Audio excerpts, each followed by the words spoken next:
To see everybody this morning. Welcome to our meeting. Ladies and gentlemen, we're now in the hands of our capable city clerk, Ms. Lisa. This is the pre-meeting of the Mobile City Council, Tuesday, June the 24th. We have approval of minutes from June 17th. Any issues, anyone? Okay. Appeals, we have requests for waiver of the noise ordinance on July the 6th in Tricentennial Park, June the 28th on Carlisle Drive, and July the 4th and 7th on Burtonwood Drive. Any issues, Penn and Gregory?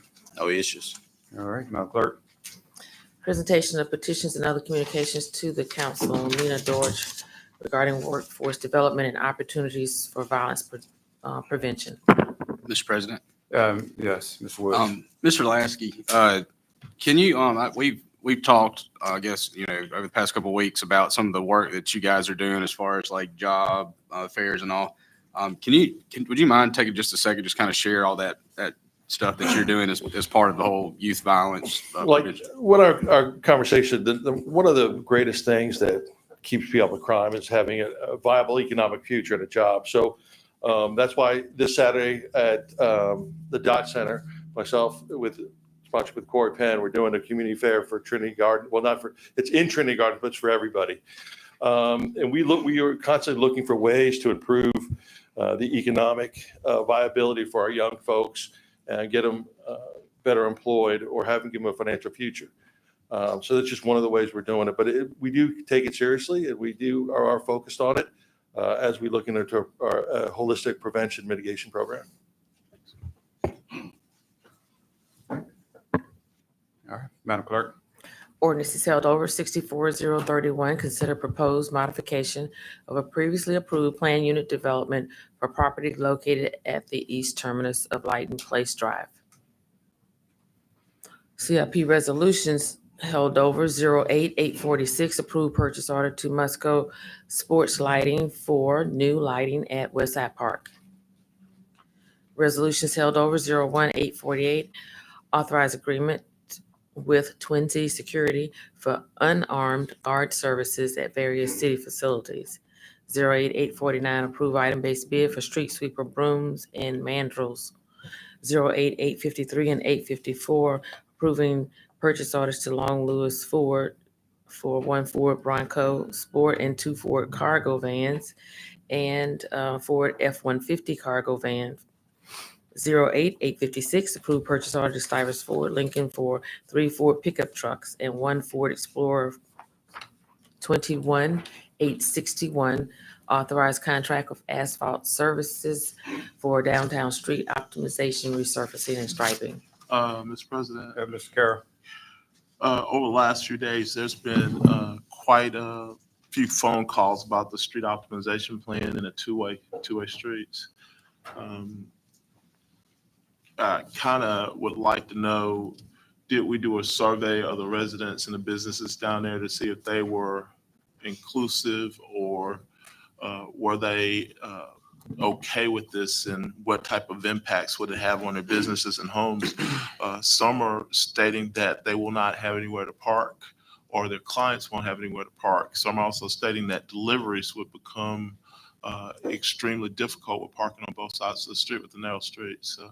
Well, this came about, Downtown Alliance a few years ago, developed a study, and this is just implementation of that study that was done by the Downtown Alliance. And so, several of the streets are going from one way to two way. There's still being ability to park on the side of the street. And in this plan, we're going to add, 60 stripe dedicated on-street parking sites. And so, most of these streets are residential.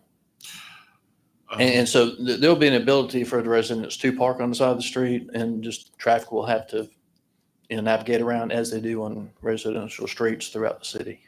Yeah.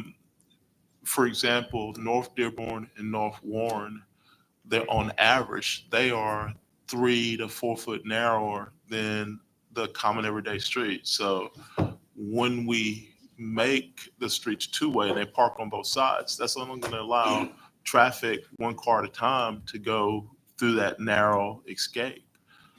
So how do we plan to navigate that? I mean, there's no way for us to mitigate that on a residential street. So some of that actually was by design by the urban planner, the Jeff Speck, that came in and developed the study. And I think the thought process was if there were cars parked on those streets like that, it would slow the traffic down and be more pedestrian friendly, in that you would have to go around in some cases. So the streets that are maybe losing that on-street parking, they're probably wide enough for 3 lanes. They're not wide enough for on-street parking on both sides and vehicles passing on both sides, but that was by design, and with the whole goal of trying to slow the traffic down. We're happy to look at it. We got a sheet by sheet, block by block layout of how the whole thing is laid out. John and I have spoke with 2 different property owners that have called and expressed those concerns. And basically what we said, we've got to give the plan a chance to be executed to see how it works. And then if we have to back up and make some adjustments afterwards, we're going to have to, because it's a holistic plan that affects the whole entire loop. And so we can't just look at it in a single block by block or segment by segment, scenario like that. Did we introduce the plan at all to the people that are living down there? I believe they did. I mean, it's been a couple years, but I think when the Downtown Alliance brought it out, I mean, I see Fred here. I don't know if Fred remembers what all took place, but there was a big rollout, a lot of pomp and circumstance about this guy coming into town and developing the plan. I think there was public meetings on it. You can speak to that. Go ahead. Good morning. The plan was crafted in 2000 and 2001 after public charrettes, public input sessions, listening to what the community want. We had a number of community meetings at the steeple, where we were introducing this. And so this was implemented through both best practices, but through survey input. So it has not been, to answer your question directly, I don't know that we have done a communication piece yet to show that it is forthcoming. We were working with the city on how we would do that, once the implementation became done, like how we would message that and communicate that. You said 2000 and 2001? 2020, 2021, 2020, 2021, 2022 was when this work was being done. Implementing this does it hold up the contract for resurfacing? It does? Yeah, absolutely. And some of it's already been implemented. On some of the other resurfacing projects, we've already implemented pieces of it, like on Congress Street. Part of what was the configuration, the layout, that was implemented on there in front of Moe's on Spring Hill Avenue. All that striping configuration is. So, we're really, I feel as though we're at a point where we need to give the process a chance to get executed, get it laid out. If there are problems that really, really are insurmountable, we can go back in and look at it on a case by case basis. There's probably going to be a few people that don't like it, because it is going to be a change. But the overall, when you think about the entire loop, the overall goal of it was twofold: more parking, more on-street parking, and slowing vehicles down for a better pedestrian experience. Warren Street and Dearborn Street, from Congress back to St. Louis. Right now, I have a real intense knowledge of what's happening up there when cars are parked on both sides of the street. You can't get a truck down that street, and you can't get a box trucks down that street. The uniform trucks can't come down the street. It's creating a nightmare up there when there are cars parked on both sides of the street. Warren Street is going to be probably the same way, especially when the program that the Alliance is pushing continues to put additional residential structures up there. So again, is there something else that maybe we need to do this? Would it hurt us if I asked the Alliance to reach out to the community between now and 2 weeks? Would it delay the contract on this at all?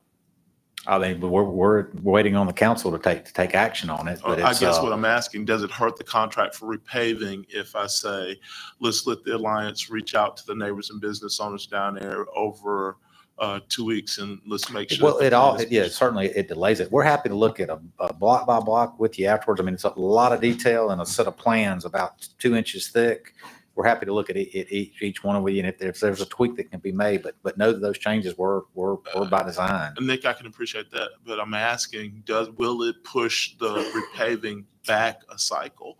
Will it delay it several months is what I'm asking if we hold over. If there's plan changes, yes, absolutely. If there's plan changes, then absolutely, because we got to take it back to the consultant to do it. Probably the little tweaks that you're talking about can be done in construction, just construction changes and be handled very simply. And especially if it's just a one-off here and there. Let's I want to make sure that those constituents down there and the business owners can operate adequately after the emails I've gotten. If there's a way that we can reach out to them really quick and find a better way to make sure everybody's comfortable, then let's do it. So it's probably a deeper conversation than we need to have here if you want to look at the plans. But I will say that the fire department was the main ones that we wanted to make sure we could get the big engines and ladder trucks downtown. And so they've already signed off on it. So it went, the Downtown Alliance did the conceptual designs of the street optimization.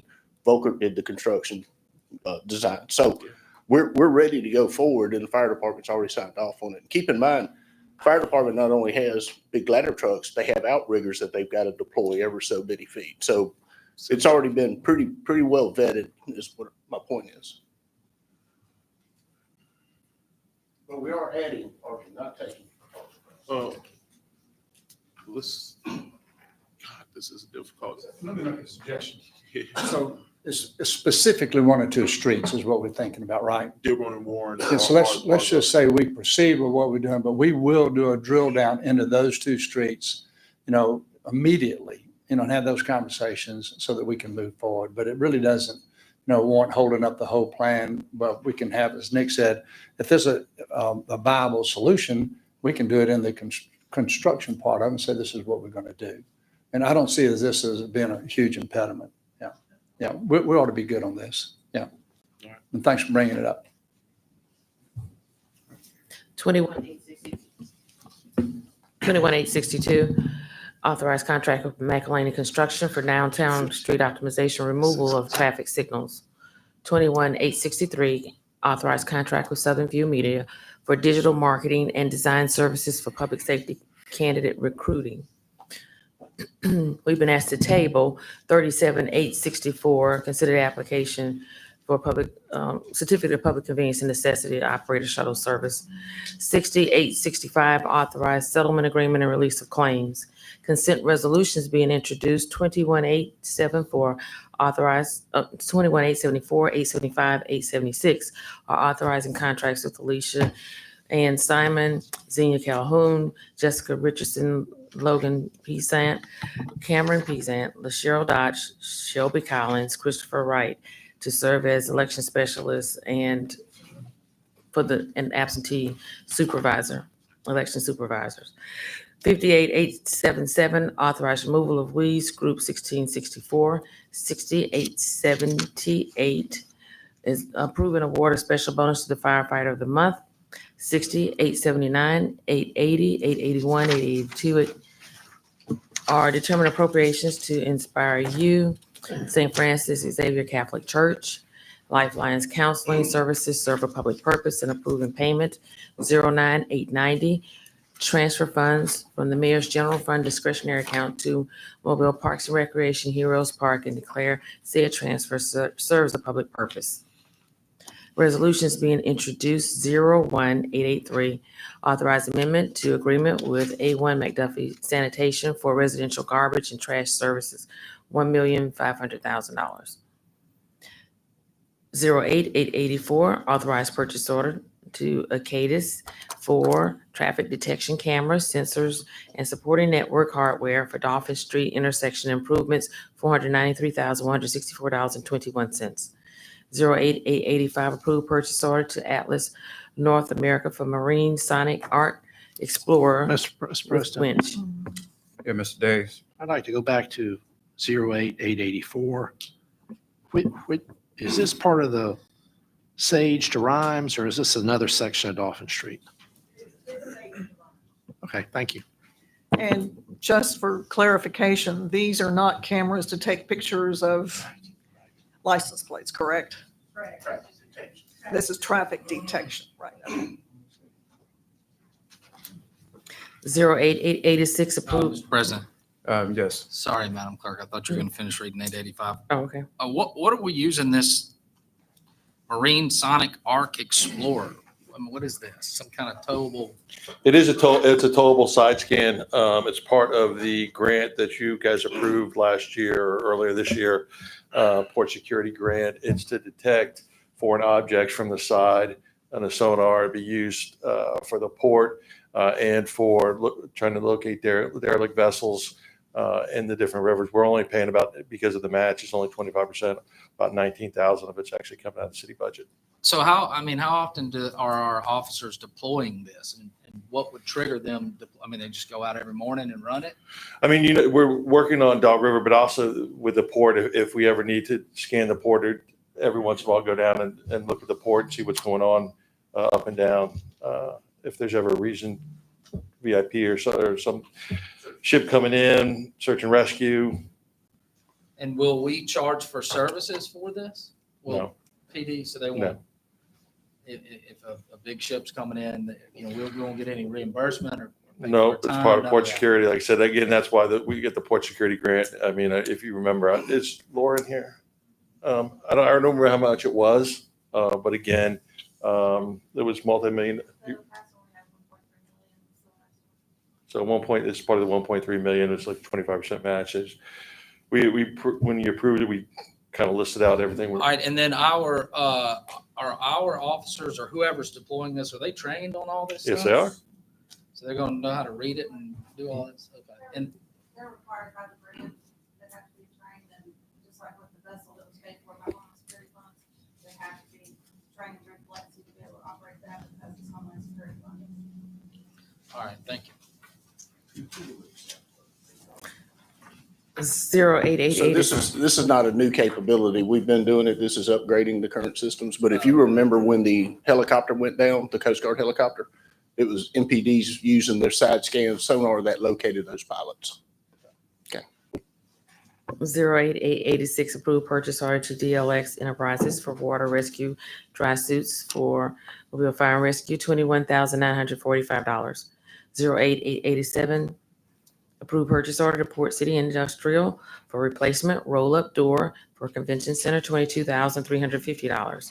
08888 approved purchase order to Southern Emergency and Rescue Vehicle Sales for ambulances, $1,122,966. Mr. President, Yeah, Mr. Woods. as far as the ambulance, is this are we adding to the stock, or are we just rolling stock out and replacing, I guess? Rolling stock out. Thank you. Mr. President, Yeah, Mr. Reynolds. I've just got a general question. Seems like we go through this year after year regarding cutting of our ditches. Are we cutting ditches this year? Well, it just, cutting the ditches where you gotta have that arm, cutter that goes through there and cuts ditches, because I just really hadn't seen it quite at the frequency that I'd like to see it. Good segue. I've had a conversation with a couple of the city councilors about this, and if you look at everything that has been done, whether it's in asphalting roads, fixing ADA ramps and fixing parks, the one thing that we have not done a good job of is taking care of and maintaining our ditches. Okay, and the amount of money that we are spending on ditches, we're not probably getting our bang for our buck.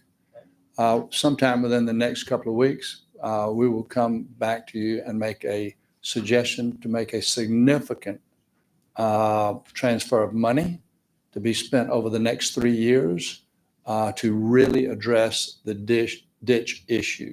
Some of those ditches, you don't know if today we don't know if there's concrete in the bottom because there's so much sediment. That you have erosion on some of the side where some of the rocks that were put there originally for erosion, have fallen down into the bottom. And so part of that is the discussion is doing somewhat like we did on the street plan, where we went and did an assessment of all the streets and graded them A, B, C, D, so that we know where to spend the money. But we need to probably be spending about $5 million more a year in addition to what we're spending in order to catch up to where we need to be. And so we're trying, I decided to go ahead and just plant that seed so that you recognize we've recognized where we are, but we've got to do a little more homework. But we just need to start programming our thought process that we're going to have to do something significant if we're not going to find ourselves in worse shape than we are today. And I love that idea of getting this back square. I mean, that Mhm. would be the plan. But just as we find with even resurfacing roads and other places, getting a square is good for now. But if we don't have a plan going forward where we're on top of the That's right. routine, regular maintenance, where we're budgeting for it, we're, entering into contracts. I tell you, these private contracts that we've done for cutting grasses and stuff has been a tremendous success. And if we can expand that where we're using their resources versus our in-house folks, it just seems like we get a whole lot done. Yes. So we can get more, we can be more effective with the team that we've got in place. What's happening is that we're taking some of those that are supposed to be, that we call our ditch maintenance, and they're being used in other places for different things. They've got to focus on what their responsibility is, and that's ditch maintenance, and not being pulled because it's convenient to go help somebody pour concrete or something. So we're in that process right now from an organizational standpoint to get that done, but it will take some outside contractors to help us get to where we need to be, and probably on an ongoing basis to do some of the ditch maintenance.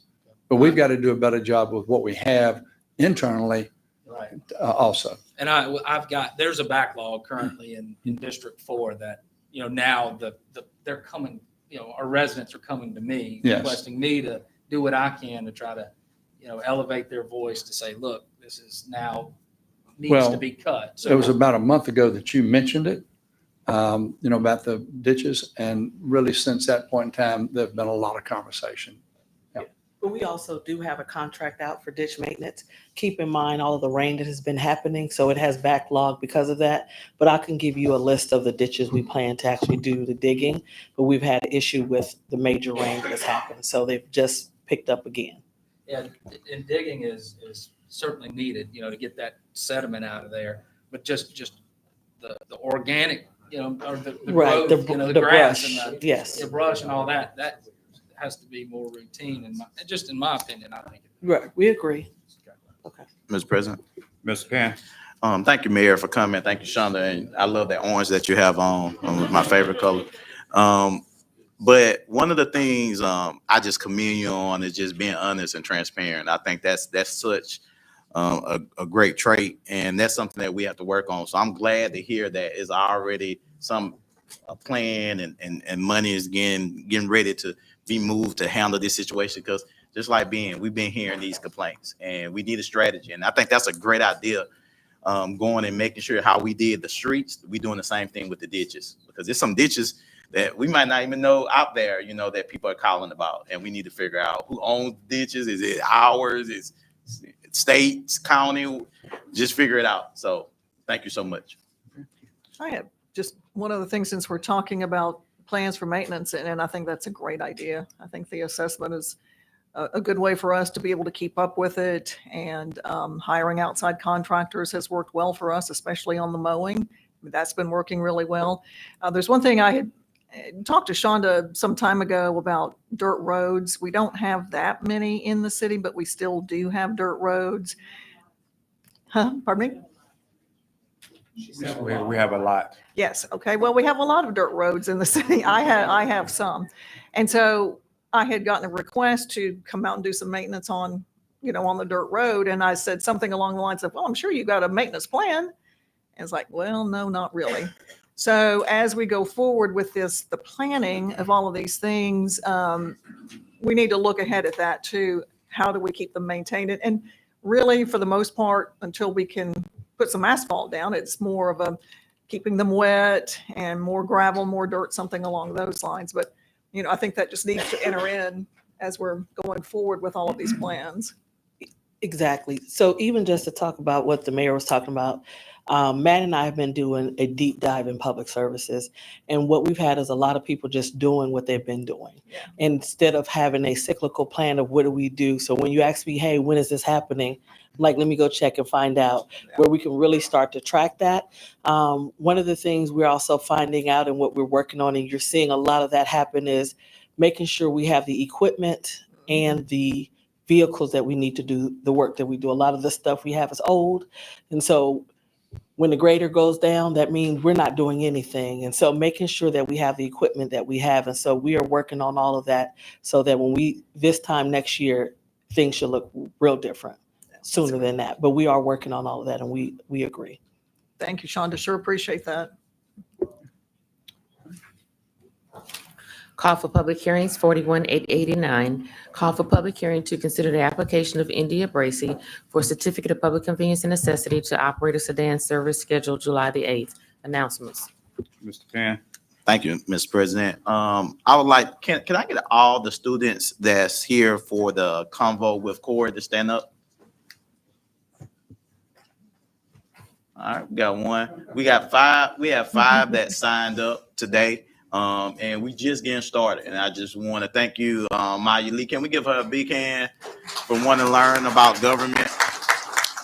But we have five that signed up, and we will be continuing. So if you know any students that would like to participate, any young people, let them know that we will be doing this throughout the summer and figuring out how to make it work during the school year as well.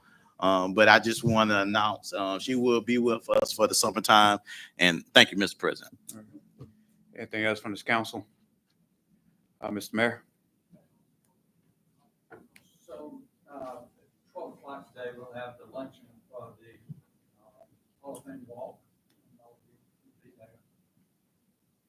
Cleon. He's told me that he'll follow my lead and he will not wear a tie. Robert Brazil has said that he'll wear his Hall of Fame sport coat and a jersey. It's going to be very, very hot. So anybody that's inclined to want to take your tie off before you get there, I think there'll be a lot of people in the crowd that will not have ties. We'll make an exception for the bow tie though, CJ.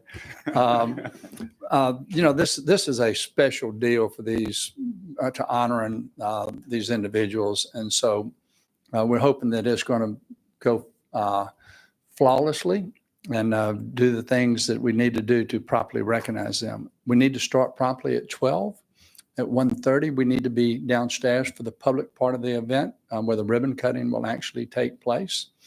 And so look forward to seeing it. And I probably will leave the city council meeting early to go cross some T's and dot some I's.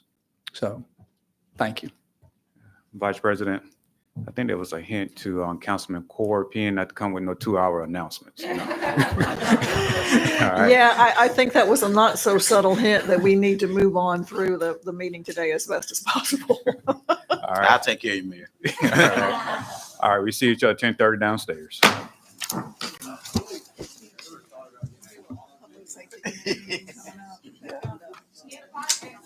Proposed amendments to the towing ordinance, that's kind of been floated. We need to get it